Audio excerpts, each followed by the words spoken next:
शायद उतना ही धैर्य का कार्य होता है। सो आपके धैर्य के लिए आपका बहुत बहुत धन्यवाद। हम राष्ट्रीय नाट्य विद्यालय की तरफ से पंडित भजन सोपोरी जी का बहुत बहुत स्वागत करते हैं। और ये मास्टर क्लास है। मास्टर क्लास का जो हमारा उद्देश्य होता है वो ये होता है कि हम जो लीजेंडरी पर्सनालिटीज़ हैं और जो थिएटर से जुड़ी हुई जो अन्य विधाएं हैं, क्योंकि थिएटर एक मिश्र कला है, तो मिश्र कला होने की वजह से इसके साथ बहुत सारी विधाएं, तमाम विधाएं जुड़ी हुई होती हैं। तो उनके जो ग्रेट मास्टर्स हैं उनको हमको सुनने का मौका मिलता है, उनकी पूरी प्रक्रिया को जानने का मौका मिलता है।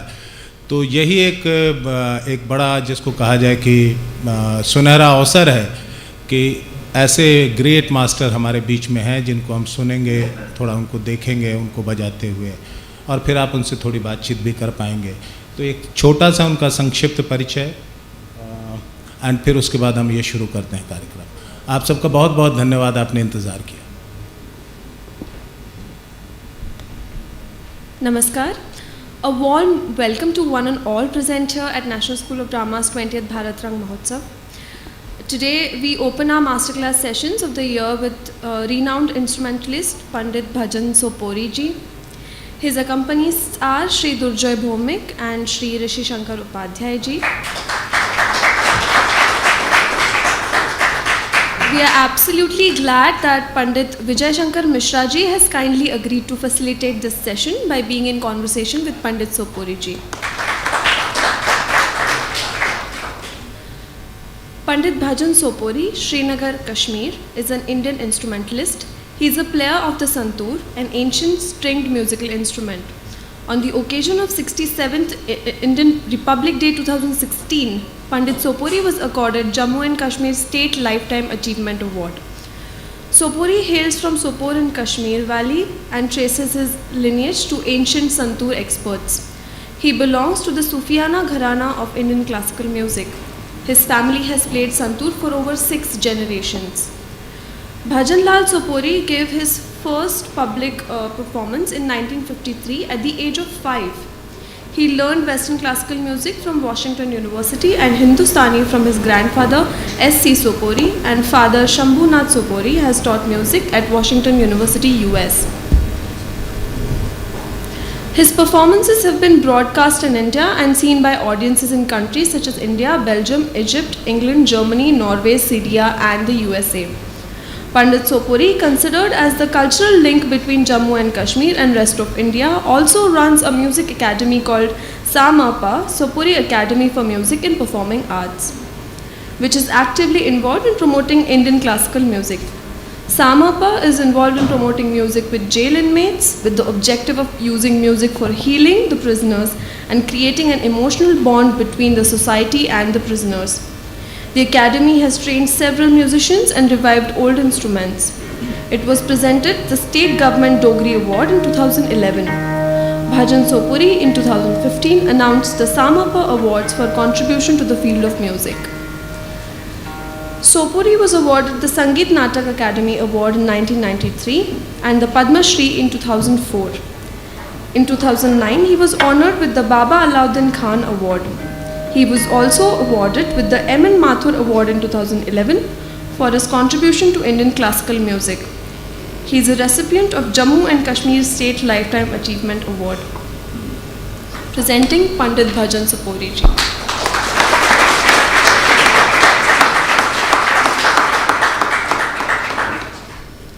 Pandit Vijay Shankar Mishra was born in a family of illustrious musicians in the holy city of Banaras. He is the heir to a musical legacy which has been passed on from one generation to another in an unbroken lineage over the past 300 years. His family has gifted the world many renowned artists of national and international stature. He has learned tabla from his father, Tabla Shiromani Pandit Gama Maharaj. Pandit Mishra has been actively involved in grooming the discerning disciples since 1977. He is associated as an examiner for MA and PhD standard with many universities. A prolific writer, Pandit Mishra has written over 7,000 articles for almost every national Hindi daily, besides magazines, All India Radio and Doordarshan. Many of these have shed light on crucial, controversial, and untouched topics of immense importance and relevance. He has been awarded and honored with more than 300 awards and has been recognized for his extraordinary talent.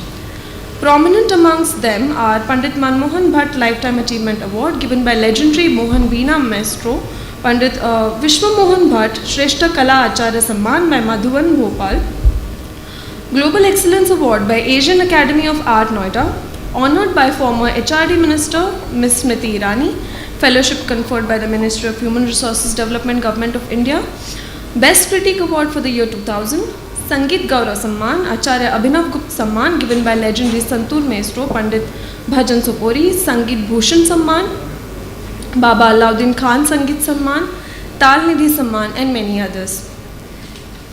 Presenting Pandit Vijay Shankar Mishra.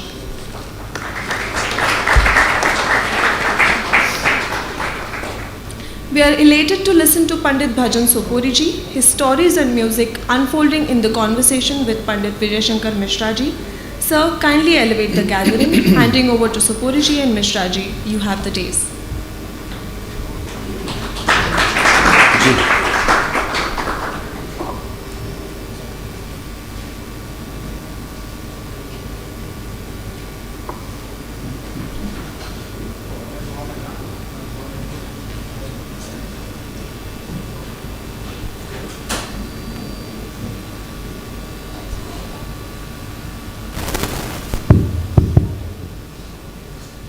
नमस्कार। आज यहाँ आकर बहुत अच्छा लग रहा है। थोड़ा थोड़ा दुख भी हो रहा है। घर से चला था तो सोचा था कि पंडित जी के साथ बैठकर लंबी बातचीत करेंगे, लेकिन 3 बजे मुझे निकलना था यहाँ से और 3 बजे आवाज़ आ रही है। जितनी देर भी हो सकता है थोड़ी सी बातचीत करते हैं और थोड़ा सा जानने की कोशिश करते हैं। नेटवर्क नहीं देख लीजिए आप लोग। पंडित जी ये बड़ा ये वाला देखिए, हाँ ये बेहतर है। ये बड़ा सौभाग्य का विषय है कि आपके साथ बैठकर आपके विषय में और आपके वाद्य यंत्र के विषय में जाना जाए। सर्वप्रथम तो आप अपनी जो सूफियाना परंपरा है कश्मीर की, उसके विषय में कुछ बताएं कि वो कैसे पनपा और कैसे आपके परिवार में आया और कैसे आपकी शिक्षा दीक्षा हुई। फिर हम संतोष की बात करेंगे। जी जी, आप सबको मेरा नमस्कार और विजय भाई को भी मेरा नमस्कार। सूफियाना संगीत कश्मीर का लगभग 800 साल पुराना है। संतूर की हिस्ट्री लगभग 2500 साल पुरानी। शततंत्रीवाना शततंत्रीमीना, ये साज कश्मीर में ही पनपा, शवाइट्स में। उसके बाद सूफीज़म ने टेक ओवर किया, क्योंकि शैवी गायन और शैवी फ़लसफ़े में सूफियाना गायन और सूफियाना फ़लसफ़े में कोई ज़्यादा अंतर नहीं, वो थॉट एक ही है। जब सूफियाना पद्धति में शैवी गायन से संतूर आया तो उसमें 25 ब्रिज, जो ब्रिज आप देख रहे हैं ये 25 थे, तारें 100 थी। मेरे जो प्रेडिसेसर्स 7 जनरेशन्स जो संतूर बजाए हैं वो सूफियाना संतूर ही बजाए हैं, मैं 8वां हूँ। मेरी भी शुरुआत सूफियाना संतूर से ही हुई, लेकिन जिसमें थोड़ा सा रद्द-बदल मेरे फादर ने किया था कि 25 ब्रिज की जगह 27 ब्रिज किए थे, तारें 100 ही रिटेन की हुई थी। क्योंकि सूफियाना गाने में लोअर ऑक्टेव यानी मंद्र सप्तक नहीं है, उसमें मध्य सप्तक और तार सप्तकी है। वो कैसे ऑपरेट होता है देखिए।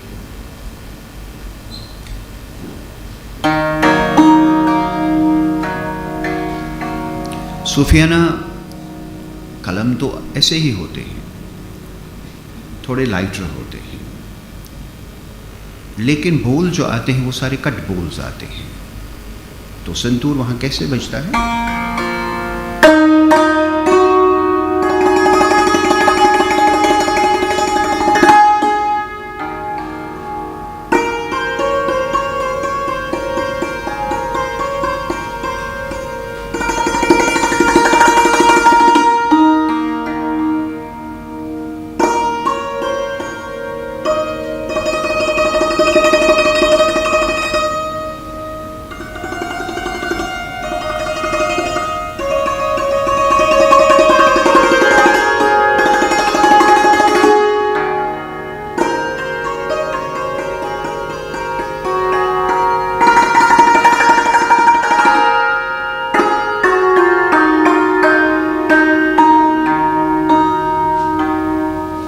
अब ये ज़रबों का हिसाब बचेगा, यानी सस्टेन के लिए दोनों कलम यूज होते हैं और बोल यही रहेंगे। यानी जब वो बंदिश आएंगे जो 16 मात्रा में है,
सम है, हिंदुस्तानी शास्त्रीय संगीत में सम है, वहाँ ये सुपुर्दा है, यानी इसके बाद थोड़ा वक्फा होता है।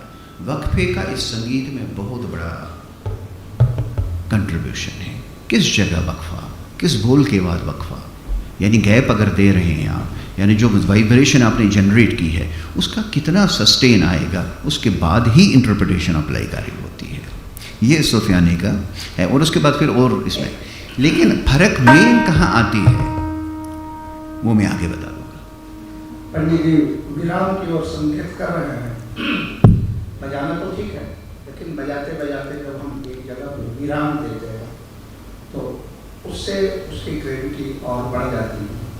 अभी आपने सूफियाना कलाम सुना, ये पहले जो पारंपरिक संतूर हुआ करता था उस पर जब बजता था तो उसकी आवाज़ थोड़ी सी कम होती थी, वह इतना विकसित नहीं, हाँ इतना विकसित भी नहीं था, इतना बड़ा भी नहीं, ये तो डबल है उसका बेस। पंडित जी ने इसमें बहुत सारे प्रयोग किए हैं जब हिंदुस्तानी शास्त्रीय संगीत बजाना शुरू किया तो। और पता नहीं मेरा कहना यहाँ ठीक है या नहीं, लेकिन जो बात कर रहा हूँ वो बात सही है कि संतूर धर्मनिरपेक्ष साज है। हिंदुओं ने, शैव परंपरा के अनुयायियों ने इसको जितने प्रेम और आदर से अपनाया, मुसलमानों ने भी इसको उतनी ही आदर और प्रेम से अपनाया। इसलिए मैं इसको धर्मनिरपेक्ष साज कहता हूँ। क्योंकि दोनों धर्म वालों ने इसको समान आदर और समान प्रेम से अपनाया है। पंडित जी, जब आपने इस पर शास्त्रीय संगीत बजाना शुरू किया जी, तो इसमें आपने क्या क्या प्रयोग किया, और वह जो संतूर था और यह जो संतूर है, दोनों जी। में क्या अंतर है? देखिए वहाँ जो है, जैसे मैंने कहा कि कटबोल है, बंदिश वैसे ही जाती है, और गाने का ही साज है, ये शास्त्रीय साज है। क्योंकि कश्मीरी सूफियाना गाना कश्मीर का क्लासिकल म्यूज़िक माना जाता है। बहुत बड़ी गलत फहमी है जो इंटेंशनली लाई गई मार्केट में कि ये फोक वाद्य है। ये फोक वाद्य नहीं, ये कभी बजा ही नहीं है फोक में। या तो उन लोगों ने जिन्होंने ये बातें की कभी फोक सुना नहीं कि फोक के ज़रब कैसे आते हैं। एक कंपोजिशन अगर सूफियाना में है और वही कंपोजिशन जब फोक में जाती है तो बहुत रद्द बदल होता है, बहुत रद्द बदल, ज़रबों का ही फ़र्क आता है। संतूर कभी फोक में बजा ही नहीं। तो शास्त्रीय संगीत है तो शास्त्रीय संगीत का ही साज है। और जब मैंने इसमें शुरू किया तो मेरे फादर ने 2 ब्रिज एक्स्ट्रा किए थे, तो यानी सानी दापा पंचम तक जाने लगा साज, अदरवाइज शरिश तक ही था, और उसके बाद रेगा मापा और डिवीजन फिर तारों का हो गया। लेकिन ग्रेजुअली मैंने देखा कि मुझे याद है 1959 में विजय भाई मेरा एक कॉन्सर्ट इलाहाबाद में था, जो जम्मू कश्मीर से बाहर मेरा पहला कॉन्सर्ट था। तो छोटा ही था मैं उस वक्त। तो मेरा रिसाइटल रखा गया इलाहाबाद प्रयाग और शायद संतूर का भी पहला कंसर्ट, पहला कॉन्सर्ट हिस्ट्री में पहला कॉन्सर्ट है। तब तक तो किसी ने देखा भी नहीं था, लोगों ने, बजाने वाले भी कोई नहीं थे, जो कुछ था मैं ही था, मेरे से ही शुरुआत हुई थी। लोग क्रेडिट लेते हैं हमने तीर मारी, पर ऐसा नहीं है। हाँ, कहते हैं ना बहुत सारे कि हमने एक्टिंग में भी बोलेंगे कि हम ही ने शुरुआत की, बाकी कहीं नहीं था यहाँ। लेकिन जब हम थिएटर की बात करते हैं तो निर्मित पुराना में 2nd सेंचुरी में दिया गया है पत्थर थिएटर। तो ये तो हमारी कश्मीरी हिस्ट्री में 2nd सेंचुरी में थिएटर चला गया, जाने उससे पहले कब का। तो कोई बताए कि मैंने किया और बिना किसी प्रूफ के, वो तो स्क्रिप्ट राइटर से राइटर है कि भाई लिख दो, ज़रा लिखो, चलता नहीं। तो उस वक्त कोई था नहीं और उन्होंने बहुत तारीफ़ की, मेरे फादर साथ थे तो बजाया, कहीं बहुत अच्छा साज है, सब कुछ है। लेकिन ग्रामेरियंस कहाँ छोड़ते हैं, सब शास्त्रकार तो नून में नुक्ता वाला बात है कि अगर कुछ भी ना हो तब भी निकालेगा, और इसमें बहुत कुछ था उस वक्त। तो उन्होंने कहा कि साहब बहुत अच्छा है, जो बच्चा तो बड़ा तैयार बजा रहा है सब, लेकिन गाना नहीं छलकता। अब मेरे फादर गवैया, संतूर भी बजाते थे, सितार भी बजाते थे, गाना ही। उन्होंने कहा कि भी छोटा है अभी तो ये है। तो उन्होंने कहा हाँ, जब गाना होगा तो। जब मैं उस वक्त तो मेरे पल्ले नहीं पड़ा, हकीकत 11 साल के बच्चे को क्या पड़ता पल्ले कि गाना नहीं है, क्या नहीं है। लेकिन जब मैं थोड़ा सा सोचने लगा कि क्या बोला गया था, तो मैंने कहा ये तो बात तो सही है। इसी थाट मिलाने से, सुर मिलाने से तरंग बनेगा, लेकिन गाना नहीं छलकेगा। गाना तो तंत्र का माध्यम, जब गाना एडॉप्ट करता है तो आपका साज गाना चाहिए। अगर गाएगा नहीं तो राग आधारित चीज़ आप बजा रहे हैं, राग नहीं गा पा रहे हैं। जैसे मैं आपको विजय भाई मिसाल दूंगा, ये जो कलमों का देख रहे हैं, ये समझिए कि जीवन मेरा यही हो गया कि कितना एंगल, कितना हाइट, कितना थिकनेस, कितना वेट, कौन सी चीज़। अब अगर मुझे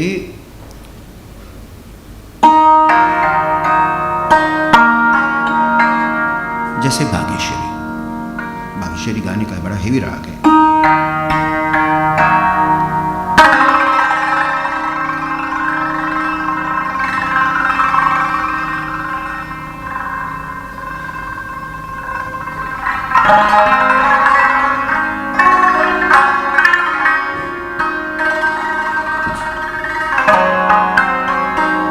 अब आपने देखा कि वहां सस्टेन तो था नहीं। अब सस्टेन यहां देखिए कैसे आ रहा है,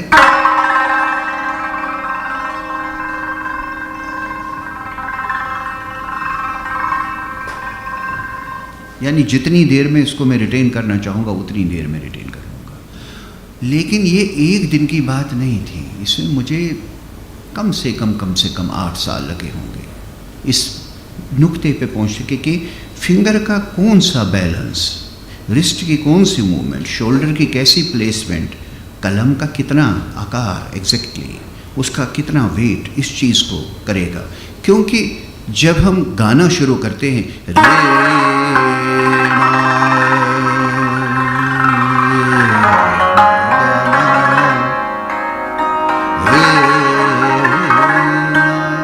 अगर कट बोल में लगेगा तो कैसे लगेगा, कोई मीनिंग नहीं इसकी। वो ग्रामेरियंस जो वो अच्छी बात बोले थे, भाई भाग्यश्री तो ऐसे तो नहीं है, भाग्यश्री कैसे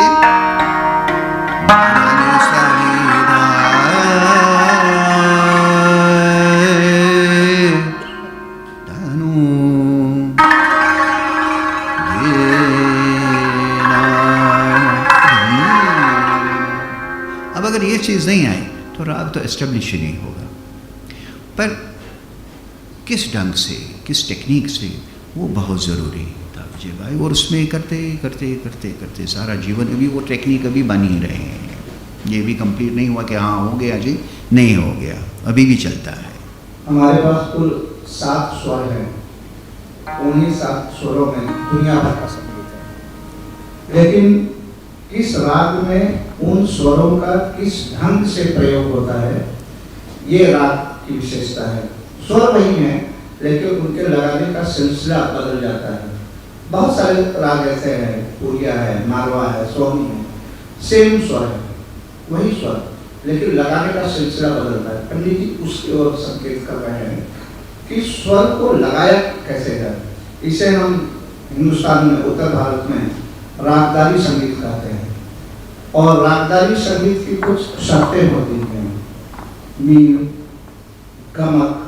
और मैं यहाँ बैठा हूँ इसलिए नहीं, मैं चाहे जहाँ भी बैठकर बात करूँ ये कह सकता हूँ कि इन्होंने संतूर को, हमारा जो प्राचीनतम वाद्य है वीणा, उसके समकक्ष पहुँचाया है। ये केवल बजाते नहीं हैं, इन्होंने इस पर शोध किया है, इसीलिए इनको डॉक्टर ऑफ लिटरेचर की डिग्री भी मिली है अलग अलग विश्वविद्यालयों से। मेरे जाने के बाद आप उनसे जरूर सुनिएगा बाकी चीजें भी। तो पंडित जी थोड़ा सा कैसे आपने मीन और गमक ये सब देखिए, अलग अलग उसके बिना कोई भी साज अधूरा माना जाता है। हिंदुस्तानी संगीत के लिए अधूरा माना जाता है जब तक राग के मूल तत्व उसमें ना है, फंडामेंटल्स ना हो जब तक। वो देखिए ये राग भीम प्लास।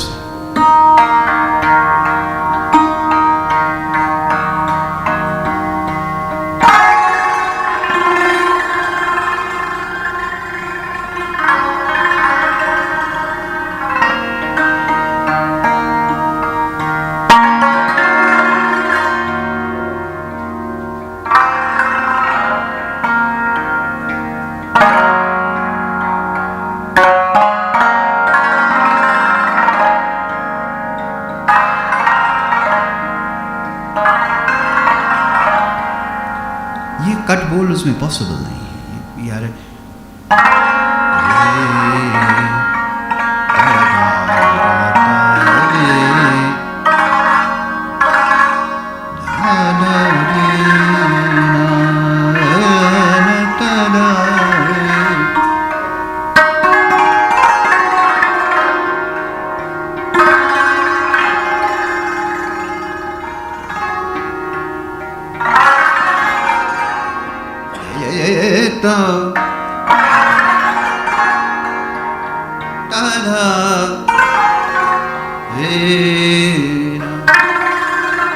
कितना ऋषभ लगना चाहिए, इतना ही लगना चाहिए, नहीं लगेगा तो कहीं और चला जाएगा राग। ये तो कलम का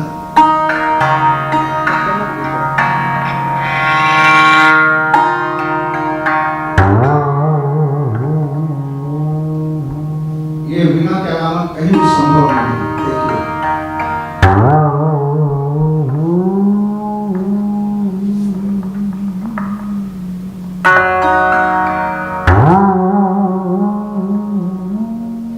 क्या बात है।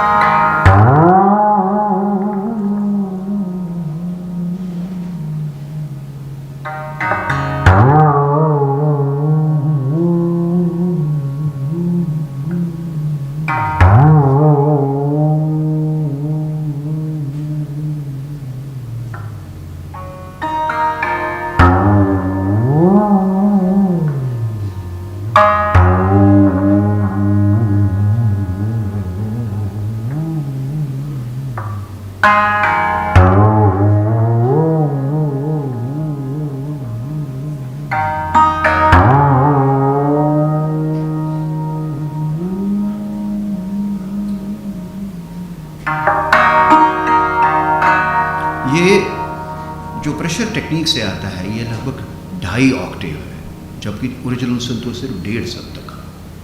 देखिए कहाँ से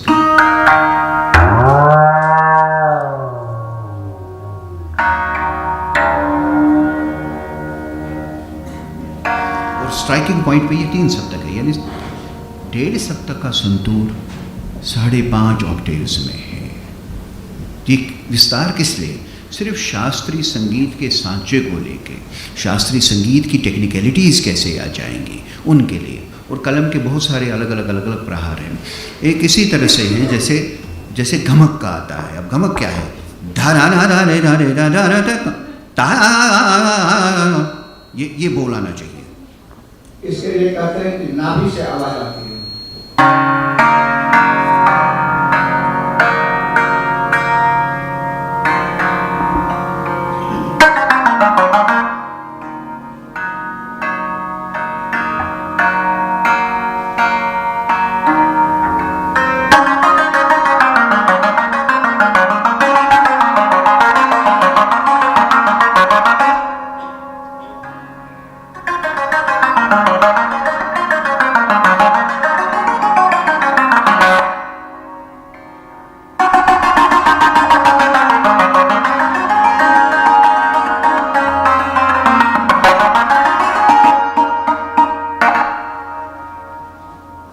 ये होता असुर गमक का, यानी गमक कैसे आ रही है?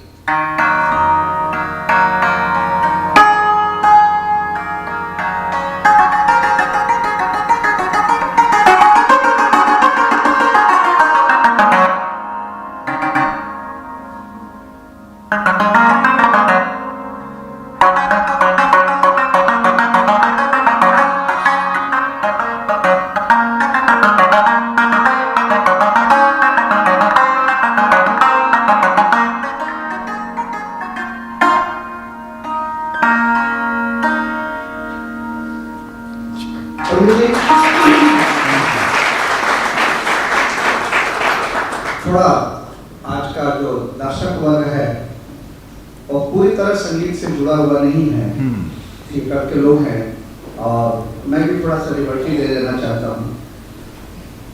आपकी इतनी समृद्ध परंपरा रही है परिवार में। जी जी।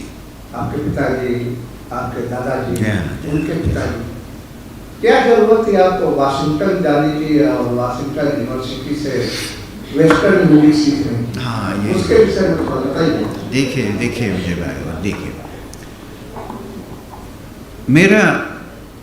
मेरा ख्याल है विश्व में एक ही कैंडिडेट का एडमिशन हो गया होगा किसी हाई प्रोफाइल इंस्टीट्यूट में, यूनिवर्सिटी में, बिना उस सब्जेक्ट को जाने, और वो भी एज ग्रेजुएट स्टूडेंट। ये पॉसिबल नहीं, नामुमकिन होगा। ये विजय भाई कि जब मैंने एक कंपोजिशन भेजी, कंपोजिशन की दुनिया में मैंने काफ़ी काम किया है ईश्वर की कृपा से। मेरे 6000 गाने हैं लगभग, जो कोई सोच भी नहीं सकता, कर भी नहीं सकता। और अलग-अलग भाषाओं में, अलग-अलग भाषाओं में, भोजपुरी, पंजाबी, कश्मीरी, हाँ, उर्दू और अरबी, फारसी। वो समझिए कि जिस शायर को मैंने कंपोजिशन नहीं की है उसका कुलियात अवेलेबल नहीं है मार्केट में। तो उसमें हर चीज सुगुन निर्गुण रिलीजियस। जाने के बाद वो कंपोजिशन सारी आपको सुनी है। और सूफी ट्रेडिशन में मेरे बहुत ज़्यादा गाने हैं, लगभग 4500 गाने हैं, जिसमें पंजाब भी है, सिंध है, राजस्थान है, और जहाँ सूफी ट्रेडिशन है, पर्शियन है, बहुत सारा कलाम है पर्शियन का, अरबिक भी है। और लेकिन मेरे बचपन से मेरे ग्रैंडफादर जो थे पंडित शमशार चंद पंडित, जब उन्होंने मुझे तरबियत दी, मैं छोटा था, तो 2 चीज़ें उन्होंने बताई थी। पहली चीज़ ये कि अगर कोई बजाते बजाते तुमसे ये पूछे ये क्यों और कैसे, तो तुम्हें जवाब होना चाहिए। और दूसरी बात, कोई ये न कहे कि आदमी का तकदीर का खाता है, ये कोई न कहे। तो मैंने कहा जी मैं कोशिश करूँगा। अब छोटा बच्चा कितना बोलेगा, कोशिश कर सकता हूँ। यानी काम से ही हो सारा, जितना भी हो, उसमें ये नहीं हो कि कोई पीठ थपथपा रहा है और फिर आगे बढ़ रहे हैं। और ईश्वर की कृपा है कि मैं, विजय भाई जानते हैं, जहाँ भी पहुँचा हूँ वो अपने बल पे पहुँचा हूँ, अपनी ताकत से और ईश्वर के, बुज़ुर्गों की, फ़कीरों की दवाओं से। खुद मेरी ताकत क्या है, सब पीरों फ़कीरों की है, उन्हीं का है सब। तो कंपोजिशन की दुनिया में उस वक्त तो मैंने सिर्फ कंपोजिशन भेजी, तो उन्होंने कहा कि भाई इसको यहीं बुलाओ, तो मेरा एडमिशन वहाँ हो गया। मैं एक्चुअली जानना चाहता था कि कंपोजिशन में क्या चीज़ है। हमारे यहाँ कंपोज़र है, हारमोनियम उठाया, धुन बना दी, वो कहाँ से लाई दूसरी बात, लेकिन धुन पर ऐसे भी म्यूज़िक डायरेक्टर्स रहे हैं जिन्होंने काम किया है, खुद काम किया है। क्या बात है उन लोगों की, गैलेक्सी ऑफ कंपोजर्स। वो पुराने जो हैं बेचारे रहे नहीं, लेकिन मैं तीर जो था वो अंधेरे में नहीं मारना चाहता था। मतलब कंपोजिशन कोई क्यों की जाए, क्या होना चाहिए उसमें, ये चीज़ को जानना चाहता था मैं। और यहाँ पॉसिबल था नहीं। वो कंपोजिशन में तो वो हमसे बहुत आगे हैं, बहुत ही आगे, बहुत आगे। और सोलो में हमारा जवाब नहीं, लेकिन इस कंपोजिशन जब उनकी आती है तो वो हावी है यहाँ पर, इसमें दो राय नहीं। लेकिन उनका सिस्टम है, उस सिस्टम को मैं जानना चाहता था, ताकि जब मैं कंपोजिशन कर लूँ, एक तो रिपीटिशन ना हो, अदरवाइज इतनी गानों में तो 10 गानों के बाद तो पहला गाना रिपीट हो जाता है, तो कैसे आगे चलता इतना। किस चीज़ को कैसे हैंडल किया जाए, मेलोडीज़ के स्ट्रक्चर्स को कैसे देखा जाए, टेक्सचुअल कितना गाने में कितना किस मेलोडी को कैसे सूट करेगा, क्या रिदम्स होना चाहिए, क्या ऑर्केस्ट्रेशन होनी चाहिए। ये नहीं कि जमेला खड़ा कर दिया, बाद में वो हैंडल ही नहीं हो पाता है। कभी कभार कोई एक इंस्ट्रूमेंट जो बादशाह कहता है वो 1000 इंस्ट्रूमेंट नहीं कह सकेंगे। अगर आप देखेंगे, विजुलाइज कर लीजिए कि बहुत ऑर्केस्ट्रेशन है, उसमें एक पीस सारंगी का आता है, ये एकदम से आइडेंटिफाई होगा। यानी वो पोर्शन कोई कम्युनिकेट ही नहीं कर पाया, वो वही साज कर पाता है। तो साज की आइडेंटिटी कैसे रखी जाए, उस चीज़ को एक सिस्टम देने के लिए मैं अपने ज्ञान के लिए ही वहाँ चला गया और मेरा एडमिशन हो गया। और काफ़ी ग्रिलिंग हुई मेरी, ऐसी बात नहीं वहाँ, क्योंकि जो मुझे तो सिर्फ इन्हें वेस्टर्न म्यूज़िक ज़ीरो से शुरू करना था, और ना तो पियानो की खबर और तो मालूम ही नहीं था मुझे। समहाउ ईश्वर की कृपा से, फ़कीरों की दवाएं, उनकी बदौलत वो सारा काम हो गया। जो कुछ थोड़ा बहुत है वो मैं करता गया। और वहाँ इनको फीस भी नहीं देनी पड़ती थी और क्लासेस भी लेनी पड़ती थी अपने प्रोफेसर्स की, वो बताइए आप कैसे? हाँ, अब उन्होंने कहा कि भाई आपका तो उन दिनों $1400 तो एडमिशन फी था साहब। वो $1400 बहुत बड़ी रकम, कहाँ से आए वो? तो उन्होंने कहा कि ऐसा है कि आप एक तो यहाँ हमें टीचिंग असिस्टेंट देते हैं, यहाँ सिखाओ, तो हम इसमें करते जाएंगे। और हमारा चूँकि यहाँ सब्जेक्ट भी स्टार्ट करना है, एथनोम्यूजिकोलॉजी में इंडियन क्लासिकल म्यूज़िक था, ये भी सिखाओ आप प्रोफेसर्स को, और वो ठीक करेंगे। तो प्रोफेसर्स मेरे पास आते थे, मुझे वो ये सिखा देते, मैं उनको वो सिखाता था। तो मेरा काम इजी हो गया। अब जैसे ऑर्केस्ट्रेशन में तो अगर सिम्फनी है तो एकदम से तो पता नहीं चलेगा ना, अनलेस एंड अनटिल उस माहौल में रहे हों, आपने बार बार सुना हो। अब चूंकि कंपोजर ही सीख रहा है मुझसे, तो कंडक्टर तो वो अपने कॉन्सर्ट में मुझे अपने साथ ले जाता था। तो वो जो लाइव प्रोग्राम देखना और उस वक्त का अरेंजमेंट देखना, उस कंडक्टर का एक्सप्रेशन देखना, क्या कर रहा है, कैसे कर रहा है, वो मुझे काफ़ी हेल्प आया मेरे काम में, मुझे काफ़ी ही मदद साबित हुई उससे। और मुझे लगता है कि अगर मैंने वो नहीं किया होता तो जो मेरा एक वक़ार है, जो एक स्टेटस है एज कंपोज़र, शायद नहीं रहा होता। मैंने भी धुनी बनाई होती हारमोनियम पे, और 10-20 किसी ने गाई होती तो काम हो गया होता। देखिए, धुनें बनाना और संगीत तैयार करना ये दोनों अलग चीज़ें हैं। हम कभी कोई कविता बनाते हैं, कोई गीत करते हैं, तो धुनें हम सब लोग बना लेते हैं, उसको गुनगुनाने लगते हैं, लेकिन उसका जो संगीत तैयार होता है वो एक अलग पार्ट है, तो उसको समझने की ज़रूरत है। और पंडित जी ऑल इंडिया रेडियो में DDG पोस्ट पे थे, लेकिन इन्होंने केवल अपनी कंपोजिशन को करने के लिए स्वैच्छिक सेवानिवृत्ति लिया है। इतना इनके पास काम था कि इनको लगा कि हमें रेडियो से रिजाइन करना चाहिए। पंडित जी, एक कोई ऐसा कंपोजिशन, आपने तो 6000 से ज़्यादा कंपोजिशन तैयार किया है, कोई ऐसा चलता हुआ जिसको ये सब लोग आइडेंटिफाई कर सकें। आपने बहुत सारे देशभक्ति के गीत और ये सब किया, जी जी जी, तो सब लोग समझ पाए। और मेरे जाने के बाद ये दो शेर बैठे हुए हैं, इन लोगों के साथ आप इनका पूरा कंसर्ट सुनिएगा। एक कोई कंपोजिशन लाइट मूड का हिंदी कश्मीरी कौन सा वाला, किस भाषा? हिंदी वाला जिसको सब लोग समझ अच्छा, पाए। जिसको भाषा, अच्छा, टेक्स्ट याद आनी चाहिए। दूरदर्शन के लिए बहुत काम किया है। दूरदर्शन में आपने गाने बहुत सुने होंगे मेरे को। तराने वतन मैंने काफ़ी किए हैं। इनफैक्ट तराने वतन जितने मैंने किए, बाकी ने कभी मिल के भी नहीं किए उतने। रेडियो में नौकरी थी ना, तो फिर में काम करवा देते थे। नहीं, जब कोई काम नहीं होता था तब मुझे ही बुलाया जाता था, ये कर लो, तो करना पड़ता था। अच्छा भी लगता था, अच्छा भी लगता था। देखिए,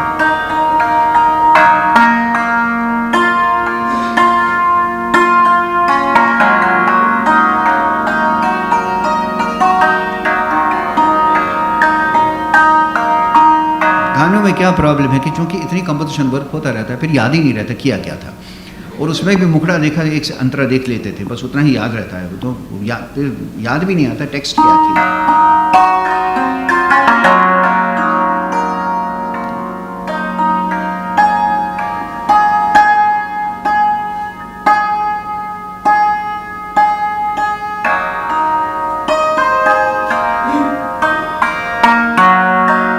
याद कर रहा हूँ भाई इस थाट में कौन सा बैठेगा। जो याद आ रहा हो कोई नहीं। हाँ,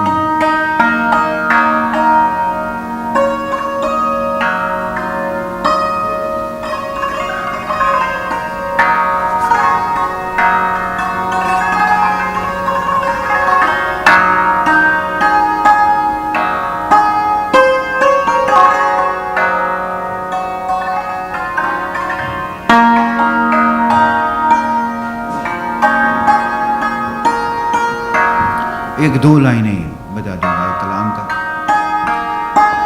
तिनक कंकरी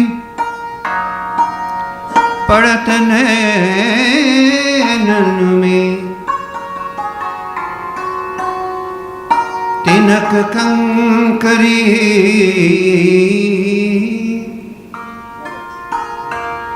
पड़त नैनन में, नैन हुए बेचैन, उन नैनन में चैन कहाँ,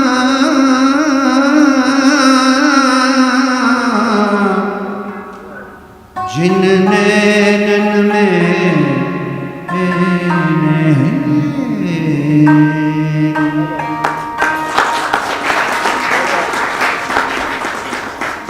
कंकरी पड़त नैन में, नैन हुए बेचैन, नैन हुए बेचैन, बेचैन, नैन हुए बेचैन।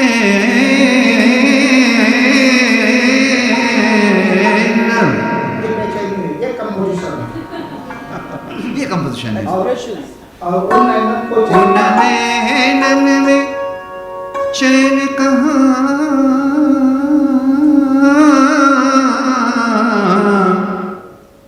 किन में? जिन नैनन में नैन, अजब नैन तेरे, सरस नैन तेरे,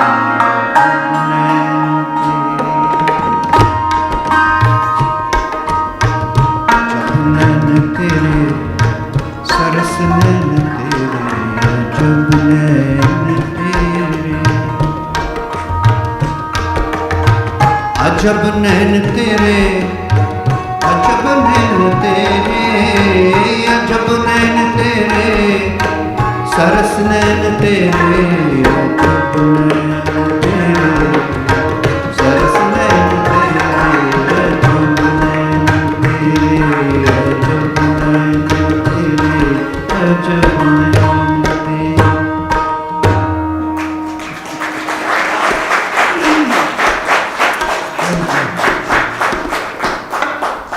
और पंडित जी के साथ जब मैं बैठता हूँ तो फिर आप गोरखपुरी साहब याद आ जाते हैं। उन्होंने अपने लिए एक बार कहा था नहीं भूल रहा हूँ। भाव उसका ये है कि एक दिन तुम लोग फख्र करोगे इस बात पर, एक दिन तुम पर लोग फख्र करेंगे इस बात पर जब तुम उन्हें बताओगे कि तुमने फिराक को रूबरू देखा था। क्या बात है। तो हम लोग आज पंडित भजन सोपोरी जी के साथ हैं, उनको देख रहे हैं, सुन रहे हैं। ये सचमुच हम लोगों के लिए गर्व की बात है। मुझे 3 बजे कहीं पहुंचना था, पहले से मेरी कमिटमेंट है।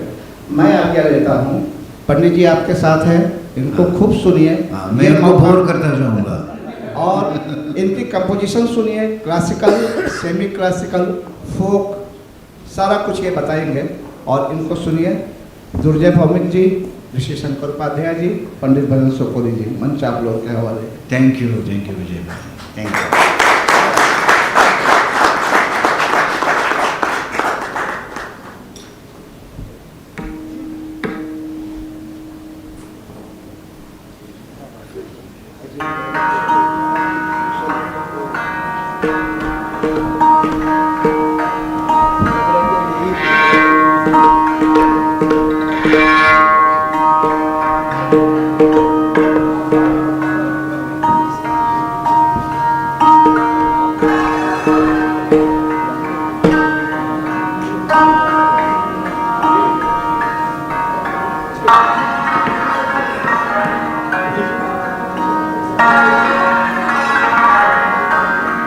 अच्छा विजय भाई, अच्छा। मैं राग बी प्लस में ही हल्का सा आलाप, छोटा सा, और जो शैली सोपोरी भाज मैंने हिंदुस्तानी शास्त्रीय संगीत को दिया है उसका कुछ पोर्शन बखावज के साथ और फिर कुछ गते और कंपोजिशन, थोड़ी थोड़ी छोटी छोटी। ज़्यादा देर में होल्ड नहीं कर पाऊंगा क्योंकि टाइम लिमिट आपका भी, मेरा कल क्लासेस वगैरह होंगे, तो थोड़ा थोड़ा करके।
थोड़ा सा आप भी गाइए तो थोड़ा बीम प्लस का। हाँ, आप तो इसी शोबे के हैं। देखिए, एक तो मैं ये मानता नहीं कि कोई भी संगीत जानता है, ये नामुमकिन है। हमारे जिस्म में हमारा जो ह्यूमन होना है, जो हमें एक्शन देता है, वो है ये दिल, और वो धड़कता रहता है, वो रिदम है। रिदम बॉक्स हमारे अंदर ही पड़ा हुआ है और ये सब में है। अब जब रिदम आपके पास पड़ा हुआ है तो वो तो वाइब्रेशन जनरेट करेगा ही करेगा, और वो अपना काम करता है। कभी ज़्यादा कर देता है तो आदमी हॉस्पिटल पहुंच जाता है। प्रॉब्लम असली यहाँ है, और वो बड़ा नाजुक भी है। किसी ने ज़रा सी इधर उधर बात कही तो गया डिप्रेशन में चला गया, बीपी उसी में डाउन हो जाता है। तो जहाँ ये रिदम मशीन हमारे पास है, वो कैसे पॉसिबल है कि आदमी में संगीत ना हो? ये नामुमकिन है। आपने गाया होगा, आप ऐसे कितनों ने गाया कभी भी? थोड़ा बहुत आप तो होती है, लेकिन कोई बात नहीं। मैं सुर लगाऊंगा, आप देखिए सभी एक साथ गाएंगे। देखिए 5 मिनट में आप सारे गवैये तैयार हो जाएंगे। लेकिन बिना हेजिटेशन के गाइएगा। यहाँ आप और मेरे सिवा और कोई नहीं बाहर वाला सुनेगा।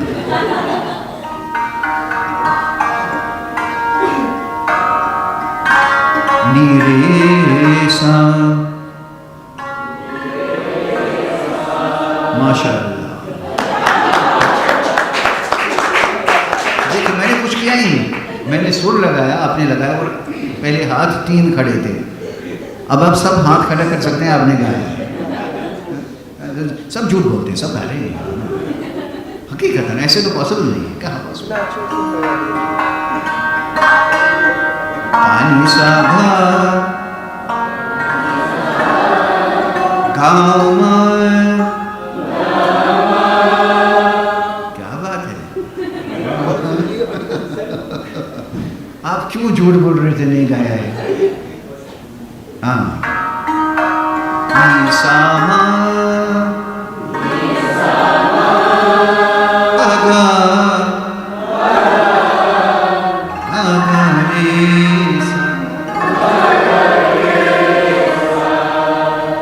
कैसे आएगा संतूर पर?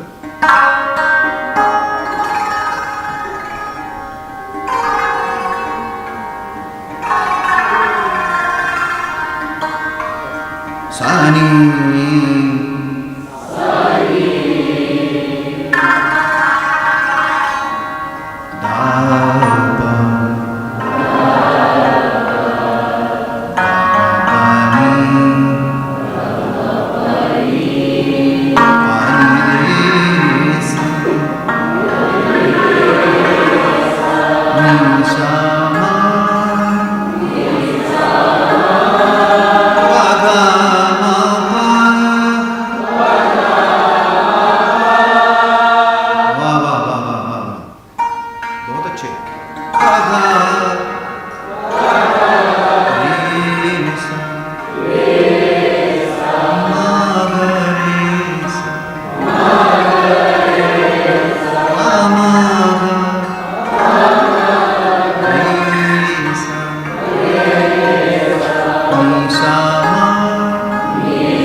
बड़े प्यार से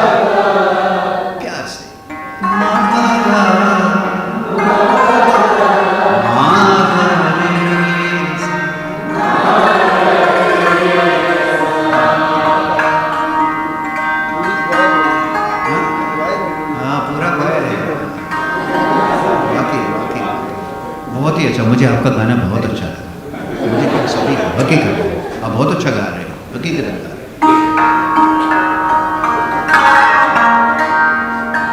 अब थोड़ा सा मैं छंद आधारित हल्का सा बोल छोटा हल्का करके फिर इसको छंद में कन्वर्ट कर दूँगा। आपको मैं छंद भी गवाऊँगा, आपकी कैपेसिटी है गाने की, छंद भी गवाऊँगा।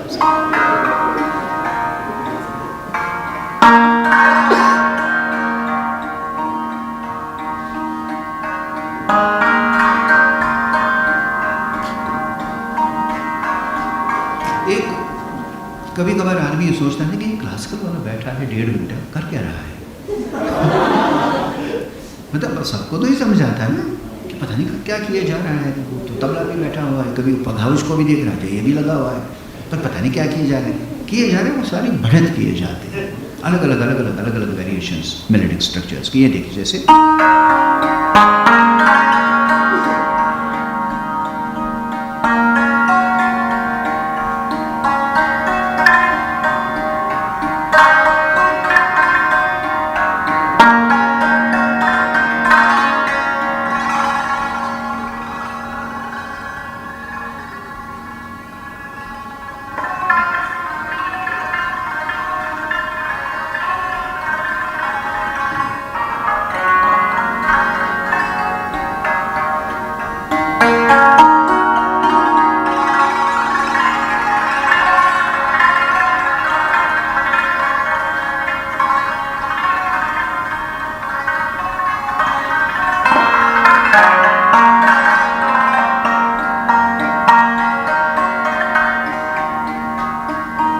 अगर हम 4 नोट लेते हैं तो उसमें क्या क्या वेरिएशन है। अब थोड़ा सा गाएंगे, एकदम से क्लियर हो जाएगा।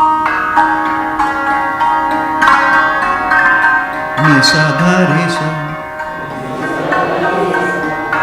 नि सा गा गा रे सा, नि सा गा रे सा, नि सा गा रे सा, नि सा गा रे सा। अब देखिए यही वेरिएशंस और यही बढ़त होती है।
अब बंदिश पे आते हैं, बंदिश आप गाएंगे। रे मन घारे वंदना, रे मन घारे वंदना, माया से तजनाता, माया से तजनाता, झूल प्यार के पलना। रे मन घारे वंदना एक ताला में है, एक ताला 12 मात्रे का है।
गाइए बंदिश को।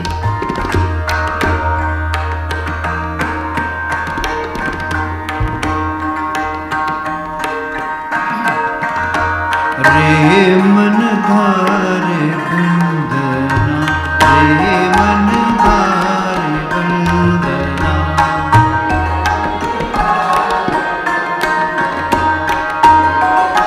क्या बात है।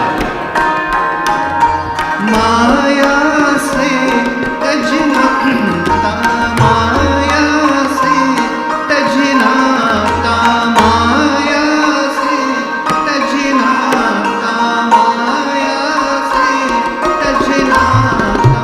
झूल प्यार के पलना, झूल प्यार के पलना। गाए हम साथ साथ बजाएंगे।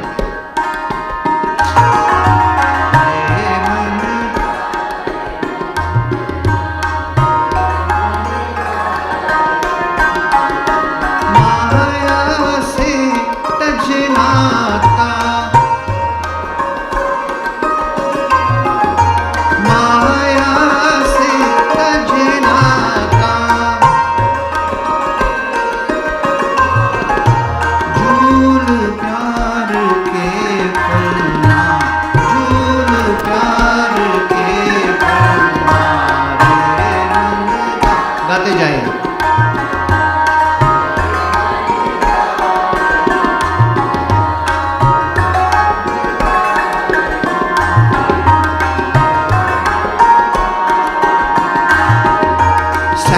सहज चले पुरवाई, सहज चले,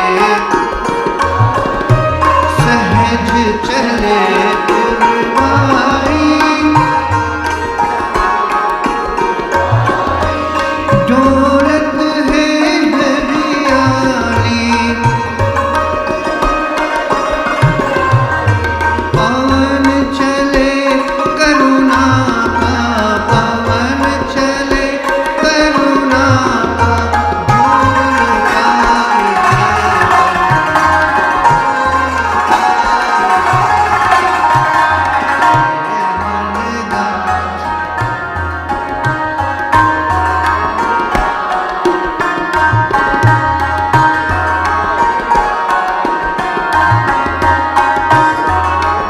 बहुत अच्छी। अब इसकी बढ़ा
तबले के साथ गा रहे हैं आप। हाँ देखिए वो पूरा बहुत ही अच्छी तरीके से गा रहे हैं।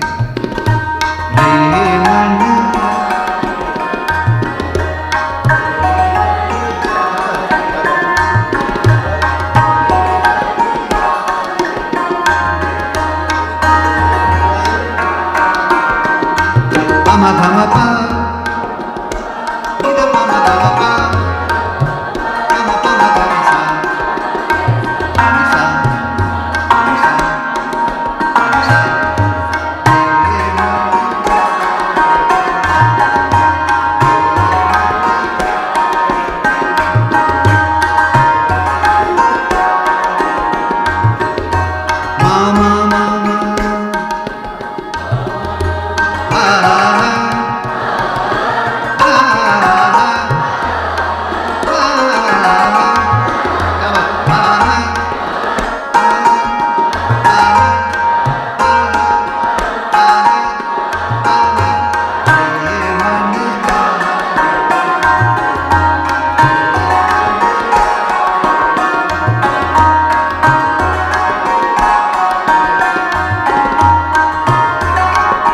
छंद है, ये आप सबकी नज़र है, इसकी खूबसूरती और इसकी कंबल कैसी देखिए कैसे आता है, कैसे बढ़त होती है।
अच्छा आपने गाया, जो इस रिकॉर्डिंग को सुनेगा वो ये कह ही नहीं सकता कि आप लोग सीखे नहीं है, नामुमकिन।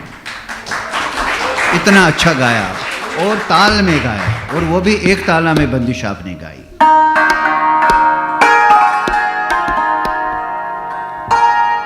एक तराना आप गाइए, अब आप, अच्छा लगेगा।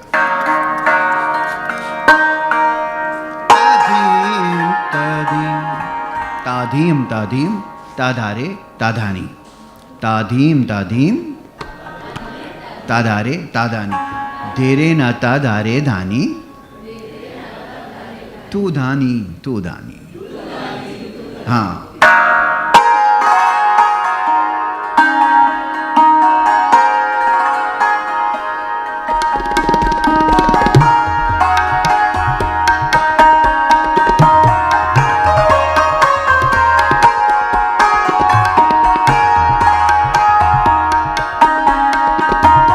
ताधीम तधीम ताधारे ताधानी, ताधीम तधीम ताधारे ताधानी, ताधीम तधीम ताधारे ताधानी, ताधीम तधीम।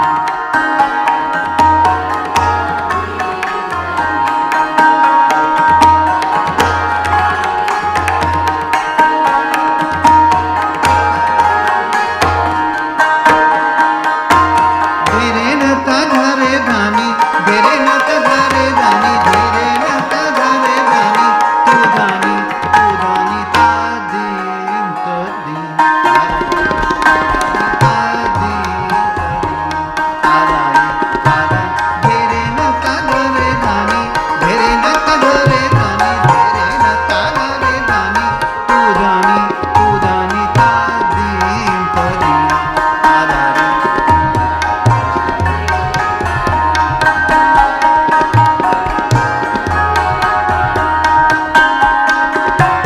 Gama gama gare sa, gama gama gare sa,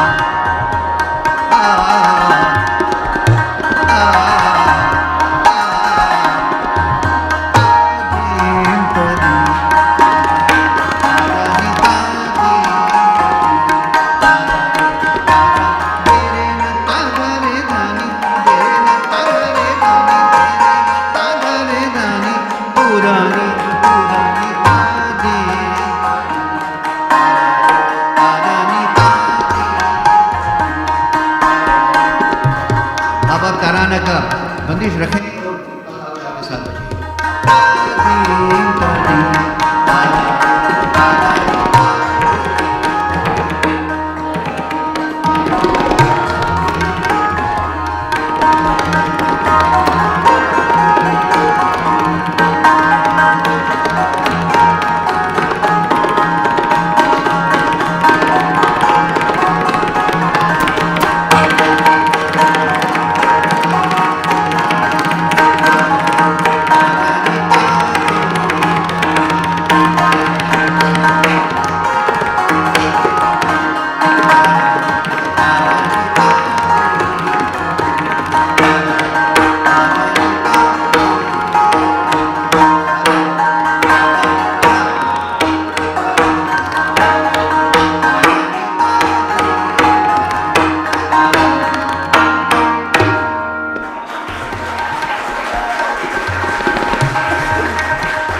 आज आपने पखावज के साथ ही गाया।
पत्रकारी की गत है, जिसमें धार धीर धड़ ये बोल्स आते हैं। कैसे आता है वो गत?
बात है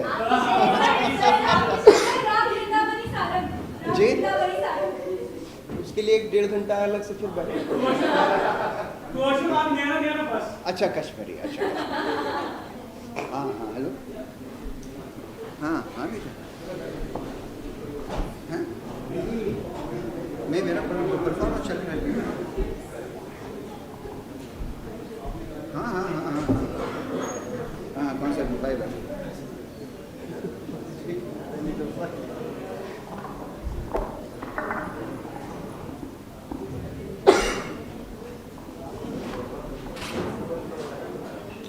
कश्मीरी की एक फरमाइश है और एक छोटा सा कश्मीरी का पीस।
यहाँ तो सारा काम ही है।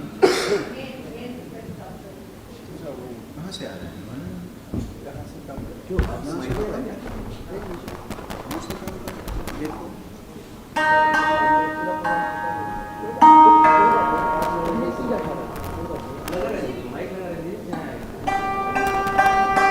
अभी ठीक है, अभी ठीक है।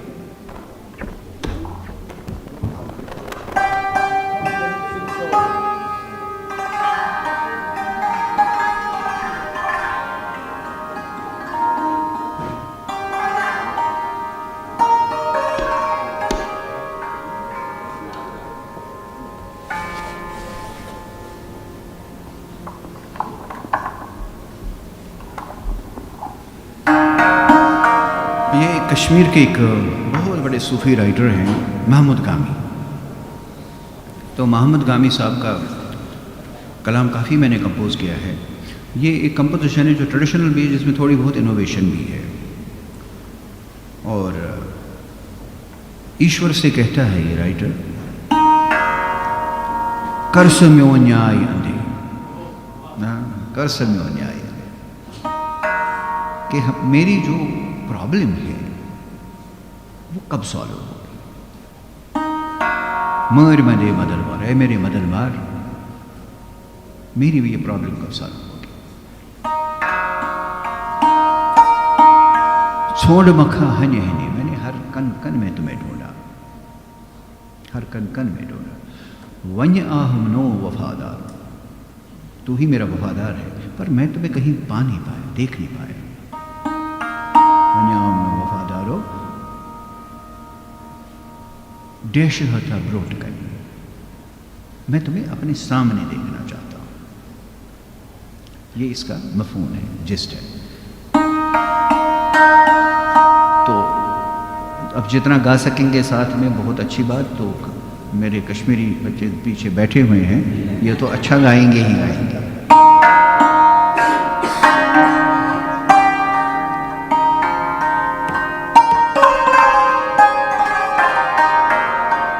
मेलोडी कैसे है? कर सम्यो न्याय दे मर मने हा मदनवारो, कर सम्यो न्याय दे मर मने हा मदनवारो, करुणो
छम पामधुआ सोलह छम पामधुआ आमधीओ जाना वारो सोलह छम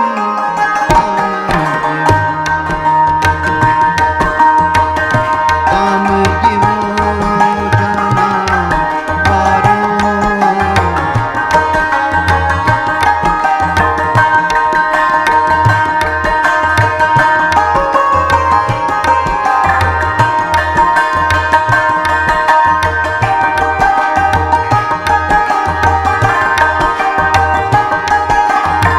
तनवो तुम दिवा तन्हवो तुम दिवा मदेहा मदन वारो तनवो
थैंक यू वेरी मच। हमें बहुत अच्छा लगा। It's a real pleasure.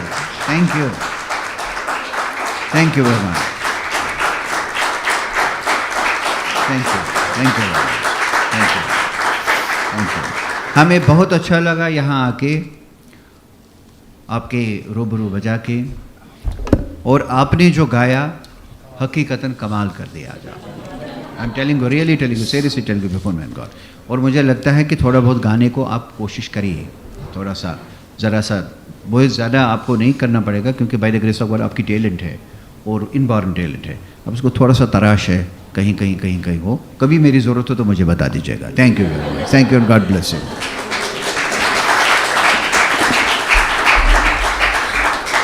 It was such a great honor and a complete and utter pleasure for us to have you here today, sir. Your skill is such a breathtaking one. Words of gratitude shall never suffice. I invite the senior faculty of National School of Drama, Professor Dinesh Khanna, sir, to kindly come onto the stage and felicitate Pandit Bhajan Sopori.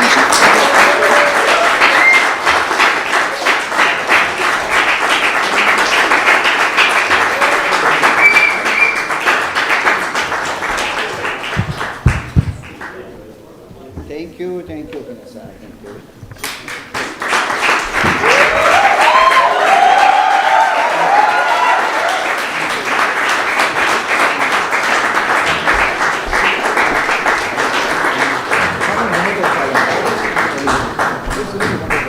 Amazing experience. Amazing. Thanks a lot. Thank you. Jeev, thank you. Thank you very much. I request sir to also honor Shri Durjay Bhomik sir and Rishi Shankar Upadhyay ji with flowers.